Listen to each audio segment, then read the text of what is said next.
పాత్రికేయ మిత్రులారా, వందనాలు మీకు. ఒకసారి ప్రసాద ల్యాబ్లో నేను అలా బయటకు వెళ్తున్నప్పుడు మన సార్ అక్కడ థియేటర్ దగ్గర ఉన్నారు, ఫైనల్ మిక్సింగ్ థియేటర్ దగ్గర ఉన్నారు. ఆయన వారు కనపడిన విశేష వెంటనే ఆ మహానుభావుడు ఇప్పుడు ఏం చేస్తారు సినిమా, పలానా సినిమా అన్న విశాఖ ఉక్కు ఆంధ్ర ఉక్కు ప్లాన్ చేసుకుంటున్నా సార్ అని చెప్పా. ఆయన ఒక మాట అన్నారు, నారాయణమూర్తి గారు మీ సినిమాలు సక్సెసా ఫెయిల్యూరా పక్కన పెట్టండి, మీరు చేసే ప్రతి అటెంప్ట్ కూడా ఒక అచీవ్మెంట్, మీకు ఎప్పుడు ఏ సహకారం కావాలని చేస్తాను అని ఆ మహానుభావుడిని అడగకుండా ఎంతో సహాయ సహకారం అందించాడండి. ఆయనకి నాకు ఏ అబ్లిగేషన్ లేదండి, కేవలం నా పట్ల నా సినిమా పట్ల ఆయనకున్న అభిమానం. అందులో భాగంగా అయ్యా నేను యూనివర్సిటీ పేపర్ లీక్ అని ఎడ్యుకేషన్ సినిమా తీస్తున్నాను, దయించి మీరు చూడాలి, చూడడమే కాదు మీకు ఏమాత్రం నచ్చినా దయించి ప్రమోట్ చేసి నా సినిమా ప్రజలకు రీచ్ అయ్యేటట్టుగా హెల్ప్ చేయాలి అని నేను విజ్ఞప్తి చేయడం, నా విజ్ఞప్తిని మన్నించి ఆయన అమూల్యమైన టైంను కూడా నా కోసం వెచ్చించి నా సినిమాను చూసి ఈవేళ నా సినిమా గురించి ఆయన మాట్లాడుతున్నారంటే ఆయన నా హృదయపూర్వకంగా ధన్యవాదాలు చెప్తున్నాను. Thanks a lot sir. Please.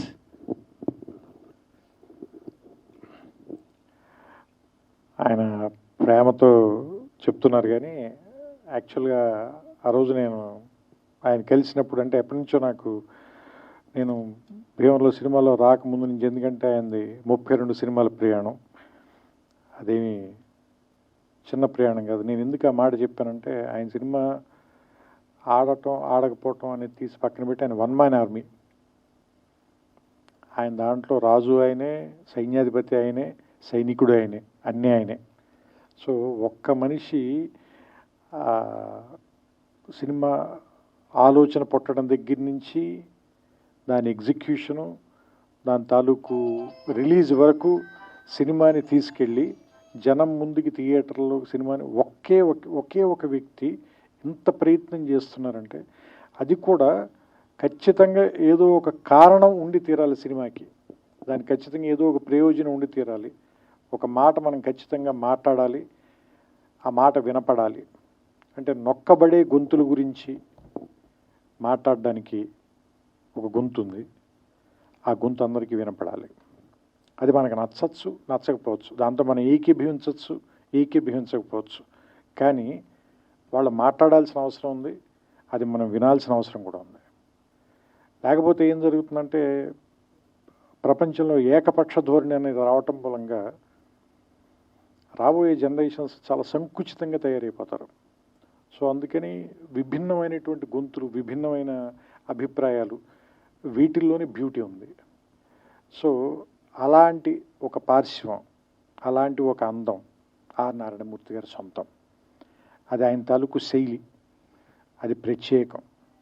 ఇప్పుడు ఈ సినిమాకి వచ్చినప్పుడు కూడా నేను సినిమా ఎలా ఉంది అని ఒకే ఒక మాటలో చెప్పాలంటే, నేను 2.5 గంటల పాటు వచ్చి ఫస్ట్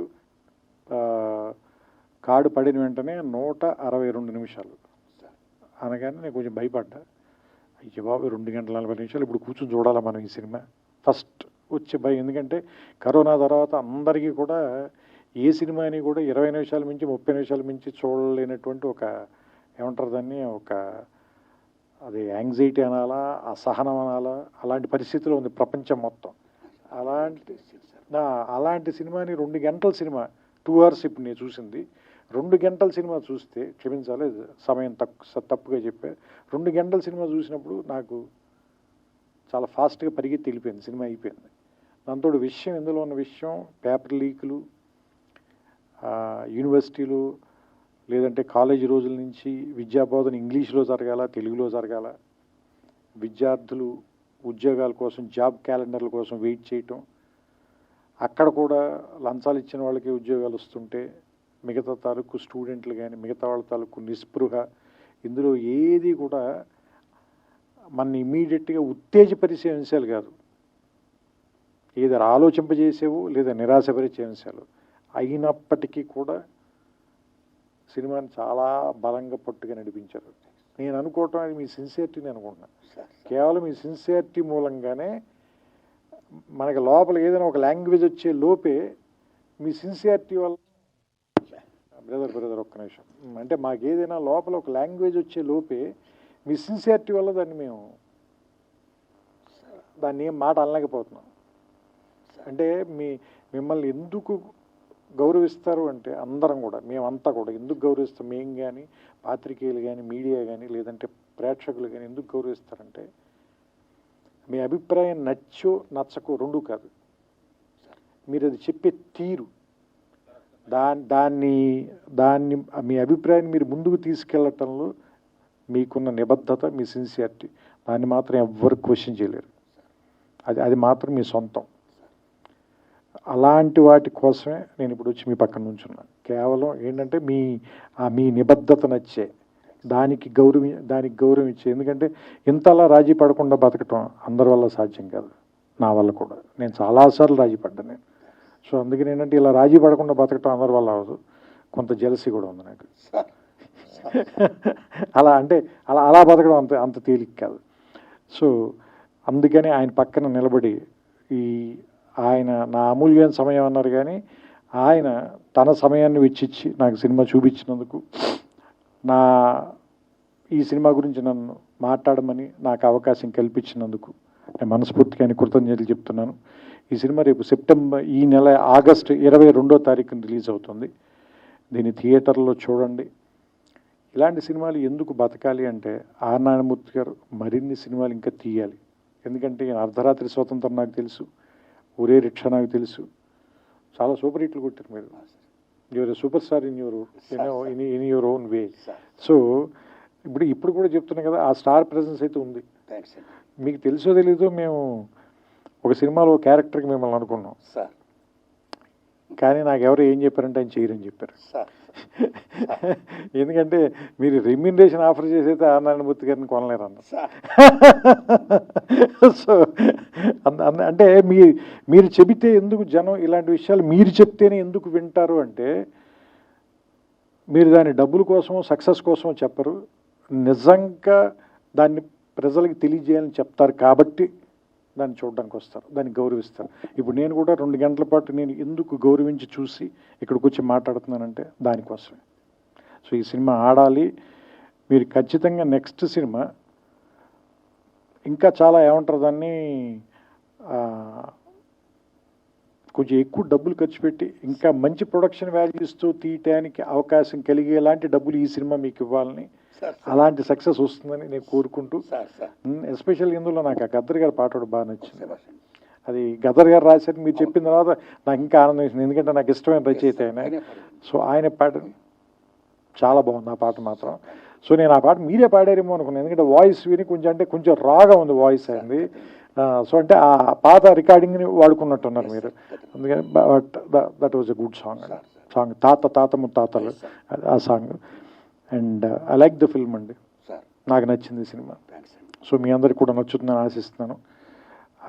మరోసారి మా కోసం ఇంత రాత్రి సమయం వరకు వెయిట్ చేసిన పాత్రికేయులందరికీ కూడా నా కృతజ్ఞతలు చెప్పుకుంటూ, నాకు అవకాశం ఇచ్చిన నారాయణమూర్తి గారికి మనస్ఫూర్తిగా నా అభినందనలు. అండ్ ఈ సినిమా సక్సెస్ అవ్వాలని నేను ఆకాంక్షిస్తూ ఆయనకి నా శుభాకాంక్షలు తెలియజేస్తాను.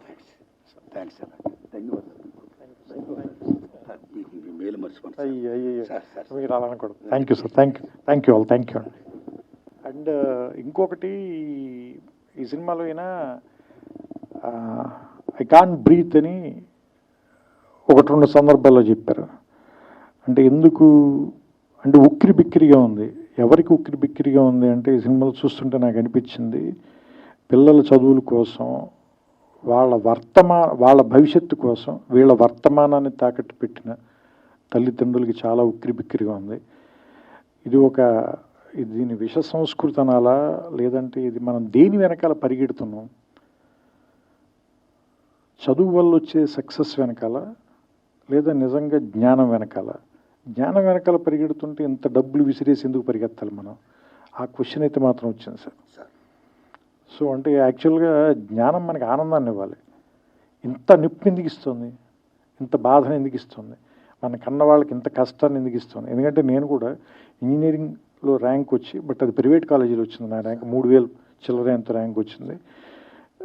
మా ఫాదర్కి మేము 4 పిల్లలం, ఆయన చదివించలేను అన్నాడు.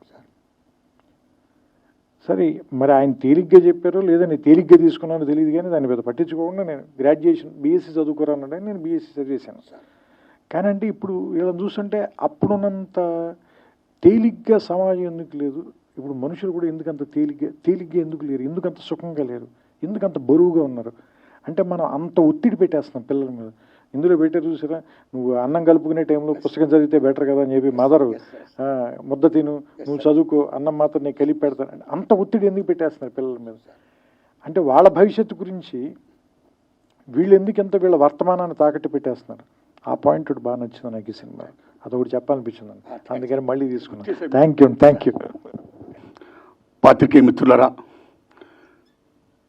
త్రివిక్రమ్ శ్రీనివాస్ గారు నా విజ్ఞప్తిని మన్నించి వారు రావడం, నా సినిమా చూడడమే కాదు ఆయన మెచ్చుకోవడం, చాలా మంచి సినిమా తీసుకున్న నారాయణమూర్తిని మళ్ళా అభినందించడం, ఇది కేవలం విద్యార్థులే కాదు, తల్లిదండ్రులు కాదు, ఉపాధ్యాయులు మొత్తం అందరూ కూడా చూడదగ్గ మంచి సినిమా తీసావని ఆయన ఇలా చెప్తుంటే నాకు చాలా ఆనందం ఉందండి.